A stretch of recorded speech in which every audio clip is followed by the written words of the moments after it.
বিসমিল্লাহির রহমানির রহিম। সিঙ্গারের বিসিডি 273 মডেলের একটা রেফ্রিজারেটর সমস্যা হচ্ছে কুলিং প্রবলেম। কাস্টমার হচ্ছে আমাদের কমপ্লেন দিয়েছিল যে ফ্রিজের নর্মালি যে লাইট সেটা ঠিকভাবে হচ্ছে কাজ করে, কিন্তু হচ্ছে ফ্রিজের বডি যেটা সেটা কোনো হিট হয় না এবং ভিতরে হচ্ছে কোনো ঠান্ডা হয় না।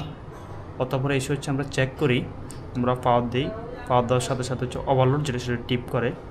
অতঃপর হচ্ছে আমরা এটা মেপে দেখি, এখানে রিল এবং ওভারলোড অ্যাডজাস্ট করার সেট রয়েছে, এখানে এটা হচ্ছে ড্যামেজ হয়ে গিয়েছে, তাই হচ্ছে কম্প্রেসর যেটা ঠিকভাবে হচ্ছে কাজ করে না। অতঃপর নতুন যে রিল ওভারলোড সেটা আমরা সেট করি, সেট করার পর হচ্ছে এটার ফিডব্যাক যেটা পারফেক্টলি হচ্ছে এটি কাজ করছে।